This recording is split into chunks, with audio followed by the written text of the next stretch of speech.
Hi, I am Dr. Subhasis Rai from KSS College Lakhisarai. आज की class में हम लोग आइसोमरिज्म इन कोऑर्डिनेशन कंपाउंड्स के बारे में डिस्कस करेंगे। ये कोऑर्डिनेशन कंपाउंड्स चैप्टर में है, बीएससी पार्ट 2 ऑनर्स की सिलेबस में है। तो आइसोमर्स हम किसको कहते हैं? दो और उससे अधिक कंपाउंड जिसमें जो कॉन्स्टिट्यूएंट एटम या कॉन्स्टिट्यूएंट ग्रुप है उसका अरेंजमेंट अलग होने के कारण उसका फिजिकल और केमिकल प्रॉपर्टीज जो है वो अलग होता है, लेकिन मॉलिक्यूलर फॉर्मूला जो है वो सेम रहता है। उसको हम कहते हैं आइसोमर, यानी कि मॉलिक्यूलर फॉर्मूला सेम लेकिन अलग अलग फिजिकल और केमिकल प्रॉपर्टीज होता है, जिसमें उसको हम लोग आइसोमर कहते हैं। तो कोऑर्डिनेशन कंपाउंड्स जो होते हैं इसका मेनली माने ब्रॉड सेंस में दो आइसोमर ये दिखाता है। एक होता है स्ट्रक्चरल आइसोमर और दूसरा होता है स्टीरियो आइसोमर। स्ट्रक्चरल आइसोमर मतलब स्ट्रक्चरल कुछ चेंज होता है, एक कंपाउंड और दूसरे कंपाउंड के बीच में थोड़ा बहुत स्ट्रक्चर का अंतर होता है। और स्टीरियो आइसोमर मतलब 3 डायमेंशनल जो स्ट्रक्चर होता है कोई मॉलिक्यूल का, यानी कि 3 डायमेंशनल स्पेस में स्पेशल अरेंजमेंट जो होता है, जो ग्रुप अलग अलग एटम रहता है उसका 3 डायमेंशनल स्पेस में स्पेशल अरेंजमेंट अलग होगा, तो तब बनेगा स्टीरियो आइसोमर। तो मैं एक एक करके डिस्कस करूंगा। तो इस क्लास में हम लोग स्ट्रक्चरल आइसोमर्स के बारे में डिस्कस करेंगे। तो स्ट्रक्चरल आइसोमर्स का भी फिर बहुत सारा टाइप्स है, जैसे कि आयनाइजेशन आइसोमर क्या होता है ये मैं अगला स्लाइड में बताऊंगा। उसके बाद होता है hydrate isomer, linkage isomer and then coordination isomer. ये हो गया स्ट्रक्चरल आइसोमर्स का वेरिएशन। और स्टीरियो आइसोमर्स मेनली 2 टाइप्स का होता है। एक है ऑप्टिकल आइसोमर्स और दूसरा है, अगर जो आइसोमर्स है वो एक दूसरे का मिरर इमेज नहीं होगा तो वो हो जाएगा ऑप्टिकल आइसोमर, और अगर एक दूसरे का मिरर इमेज हो जाएगा दो आइसोमर तो वो हो जाएगा जियोमेट्रिकल आइसोमर। तो ये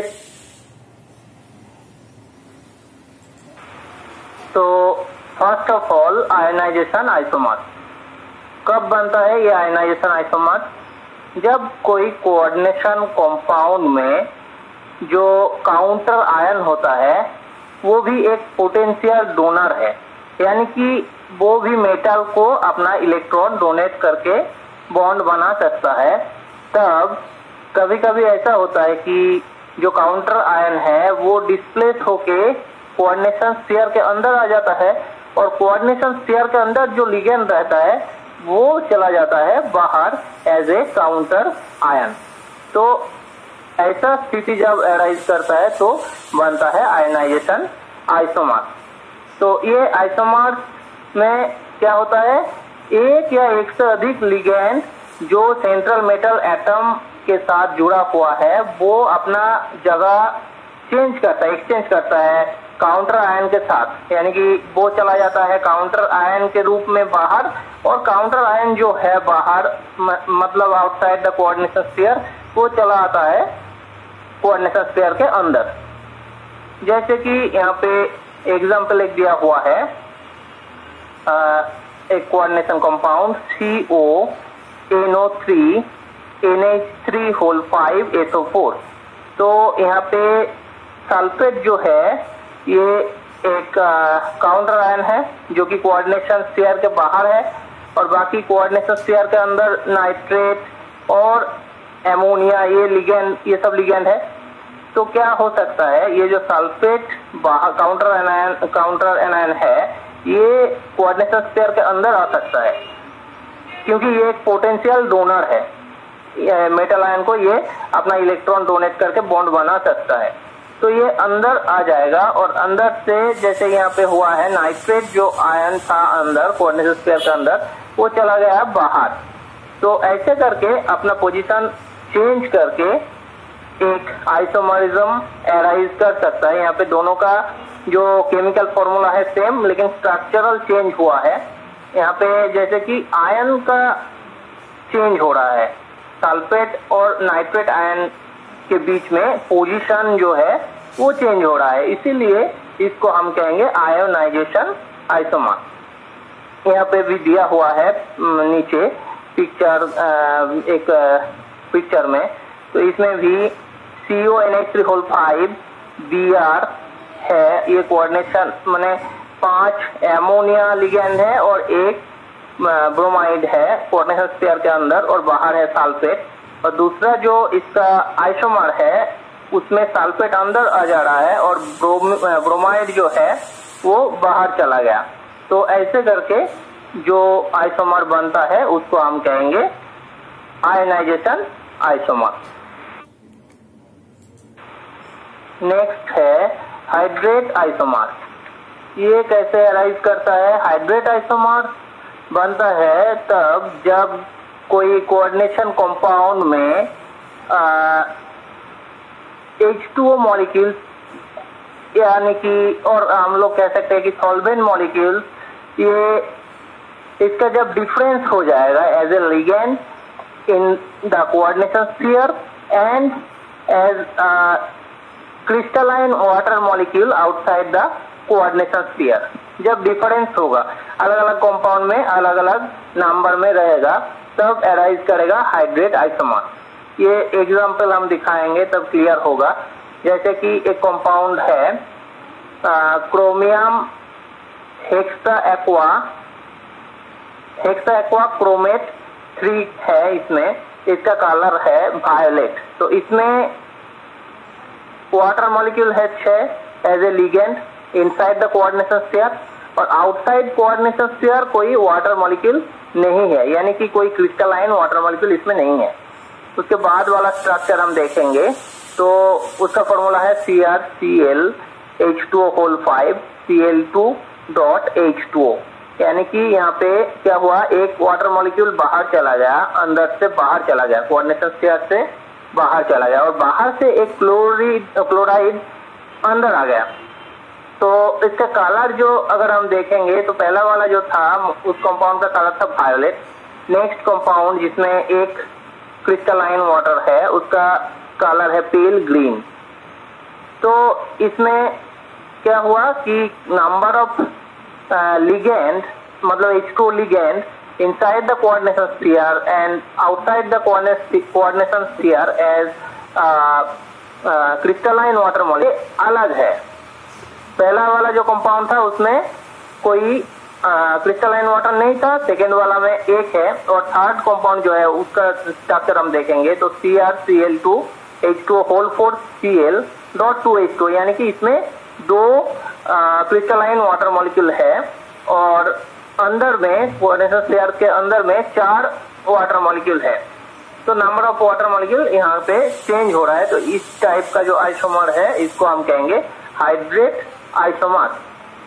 तो इसका कलर भी जैसे हम बताए थे शुरू में कि इसका स्ट्रक्चर केमिकल फॉर्मूला सेम हो सकता है लेकिन इसका फिजिकल प्रॉपर्टीज, केमिकल प्रॉपर्टीज अलग हो सकता है, अलग होता है।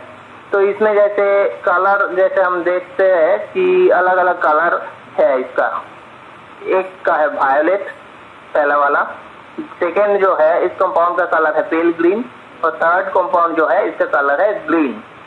तो इसको अगर ऐसे करके नीचे जो पिक्चर है इसमें हम दिखाए हैं, ये जब टूट के आयन बनाएगा तो उसका स्ट्रक्चर क्या होगा। शुरू वाला जो है उसमें 3 क्लोराइड आयन हम लोगों को मिलेगा। नेक्स्ट माने सेकेंड वाला जो है उसमें से 2 क्लोराइड आयन मिलेगा और थर्ड कंपाउंड जो है उसमें से 1 क्लोराइड आयन मिलेगा 1Cl-। यानी कि जो बाहर से हम लोग कोई रिएजेंट देंगे जैसे AgNO3 अगर डालेंगे तो नंबर ऑफ AgCl जो मिलेगा वो अलग अलग होगा। और हम ये भी कह सकते हैं इसका इलेक्ट्रिकल कंडक्टिविटी भी अलग अलग होगा क्योंकि नंबर ऑफ आयंस भी अलग अलग है। जो पहला वाला है उसमें नंबर ऑफ आयंस है 4, 3 Cl- और 1 कोऑर्डिनेशन एंटिटी 4। सेकेंड कंपाउंड जो है उसमें 3 आयन मिलेगा, 2 Cl- और 1 कोऑर्डिनेशन एंटिटी के अंदर जो है वो एक आयन है। और तीसरा कंपाउंड जो है उसमें से हमें 2 आयन मिलेगा केवल, एक है Cl माइनस क्लोराइड और एक कोऑर्डिनेशन एंटिटी में जो रहेगा वो आयन।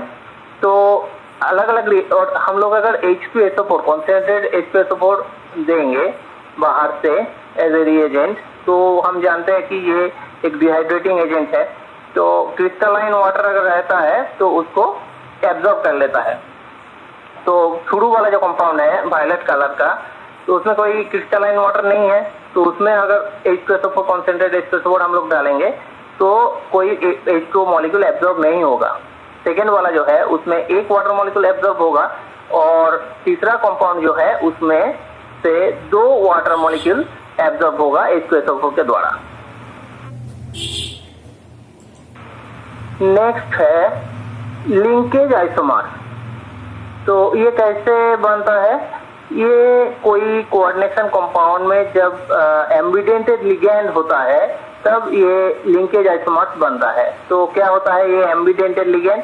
जिस लिगैंड में एक से अधिक डोनर सेंटर रहेगा जो अलग अलग से मेटल आयन जो है सेंट्रल मेटल आयन उसको डोनेट कर सकता है, तो उस लिगैंड को कहते हैं एम्बिडेंटेड लिगैंड।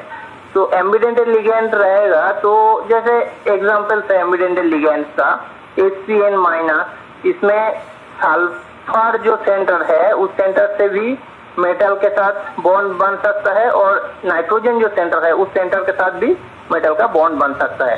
तो ऐसे अलग अलग सेंटर के साथ मेटल का बॉन्ड जब बनेगा तो उस लिगैंड को हम कहेंगे एम्बिडेंटेड लिगैंड। NCO माइनस, इसमें नाइट्रोजन के साथ भी बॉन्ड बनता है ऑक्सीजन के साथ। फिर साइनाइड CN माइनस, इसमें कार्बन के साथ भी बनता है और नाइट्रोजन एंड जो है उस एंड के साथ भी बनता है। तो एम्बिडेंटेड लिगैंड होने से लिंकेज आइसोमर्स होता है। तो कौन सी साइड से वो मेटल आयन के साथ जुड़ रहा है, लिंक हो रहा है, तो उसके ऊपर डिपेंड करता है, इसीलिए इसको लिंकेज आइसोमर कहते हैं। जैसे कि एक एग्जांपल यहाँ पे दिया हुआ है CONO2 NH3 2+। इसमें जो कोबाल्ट सेंट्रल मेटल आयन है उसके साथ नाइट्राइट NO2 जो है उसका अटैचमेंट हुआ है नाइट्रोजन एन के द्वारा, नाइट्रोजन से कनेक्शन हुआ है। और दूसरा जो उसका आइसोमर जो है COONO करके लिखा हुआ है, इसका मतलब है ऑक्सीजन एन से कोबाल्ट के साथ बॉन्डिंग हुआ है इसमें।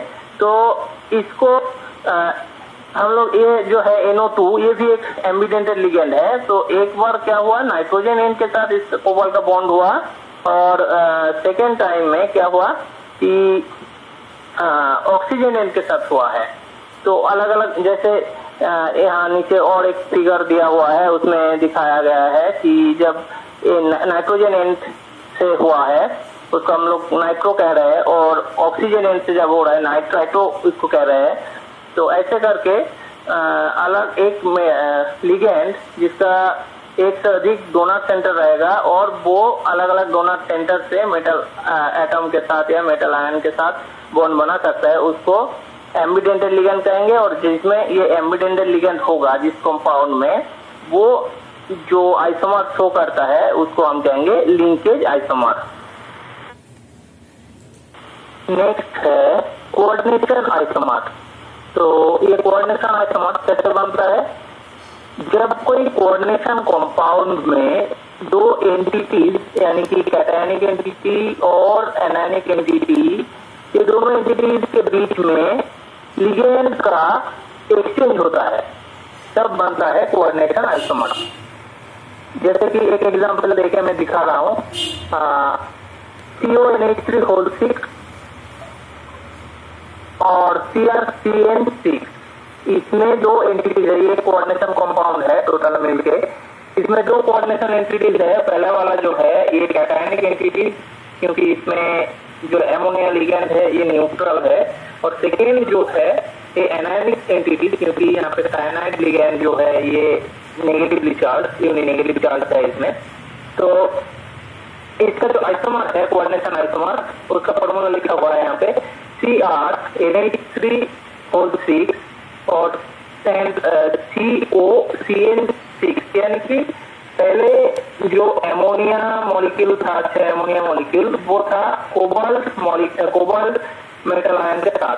तो अभी चला गया वो क्रोमियम के साथ, और जब 6 साइनाइड जो आयन था क्रोमियम के साथ, वो अभी आ गया है कोबाल्ट के साथ। ऐसे जो कोऑर्डिनेशन एंटिटी, अलग अलग एंटिटी है, कैटायनिक और एनायनिक, दो एंटिटी के बीच में रिएजेंट का इंटरचेंज जब होके कोई आइसोमर बनता है कोऑर्डिनेशन कंपाउंड में, उसको हम लोग कहेंगे कोऑर्डिनेशन आइसोमर। एक दूसरा एग्जांपल भी यहाँ पे दिया हुआ है, इसमें CuNH3 PTCl4, यहाँ पे भी दो एंटिटी है इस कोऑर्डिनेशन कंपाउंड में। एक है कैटायनिक एंटिटी, ये जो CuNH3 है ये कैटायनिक एंटिटी है, और PTCl4 जो है ये एनायनिक एंटिटी है। तो इसका जो कोऑर्डिनेशन आइसोमर है ये PTNH3 CuCl4। यहाँ पे भी हम लोग अगर देखेंगे तो लिगेंड का इंटरचेंज हुआ है। पहले एमोनिया जो लिगेंड था वो था कॉपर के साथ, तो इसमें आ गया है, उसका जो आइसोमर है उसमें आ गया है प्लेटिनम के साथ, और प्लेटिनम के साथ 4 क्लोराइड था वो आ गया अभी कॉपर के साथ। तो ऐसे जो आइसोमर बन रहा है इसको हम लोग कोऑर्डिनेशन आइसोमर कहते हैं।